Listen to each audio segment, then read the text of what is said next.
সম্মানিত সুপ্রিয় দর্শক শ্রোতা, দেশ এবং দেশের বাইরে থেকে আপনারা যারা সংযুক্ত আছেন আমাদের ভিডিও দেখছেন এবং শুনছেন, সবাইকে আন্তরিক প্রীতি ও শুভেচ্ছা জানিয়ে শুরু করছি আজকের প্রতিবেদনে আশায় অপরূপ সুন্দর আপুটির জীবনের গল্প কথাগুলো তুলে ধরবো। কেন এসেছে প্রতিবেদনে বিস্তারিত আলোচনা থাকছে। আপুটি দেখতে খুবই চমৎকার, ওনার গায়ের রং ফর্সা, উচ্চতা ভালো আছে, পাসপোর্ট জিনিস লম্বা, স্বাস্থ্য ভালো। উনি পড়াশোনা আপনার নবম শ্রেণী পর্যন্ত পড়াশোনা করেছে। ওনারা দুই বোন, বড় বোনের বিয়ে হয়ে গেছে, উনি ছোট।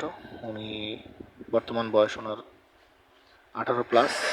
ওনার পরিবারে ওনার বাবা আছে, মা আছে, আর উনি বর্তমানে একটি হসপিটালে আপনার রিসিপশনে চাকরি করে।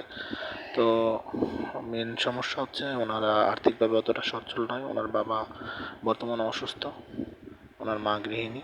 তো ইনকাম সোর্স বলতে আসলে অতটা নেই, নিজেদের বাড়িতেই থাকে। আর উনি মুসলিম, নামাজ কালাম পড়তে পারে, কোরআন পড়তে পারে। তো এখন কথা হচ্ছে উনি প্রতিবেদনে এসেছে আসলে অসহায়ত্বের কারণে বা আপনার আর্থিক অসচ্ছলতার কারণে মূলত বিয়ে শাদী বসতে পারছে না। আর বিয়ে বসার জন্য যে সকল পাত্র ওনার কাছে আসে মূলত আসলে যৌতুকের দাবি দেওয়া যায় ঝামেলার কারণে উনি বিয়ে বসতে পারছে না। তো সেজন্য উনি চাচ্ছে যে যৌতুকবিহীনভাবে যদি কেউ তাকে জীবনসঙ্গী করে নেয় এবং পাশে রাখে। পাত্রের বয়স যেমনই হোক, বিবাহিত হলে উনি বিয়ে বসতে রাজি আছে। যা আগ্রহী পাত্র যারা আছেন বা আগ্রহী যারা আছেন, স্ক্রিনে দেওয়া নাম্বার ওনার সাথে আরও ডিটেলস জেনে নিয়ে সম্পর্ক তৈরি করতে পারেন। উনি কোনো সহযোগিতা চায় না, একজন ভালো লোকের খোঁজে প্রতিবেদন এসেছে।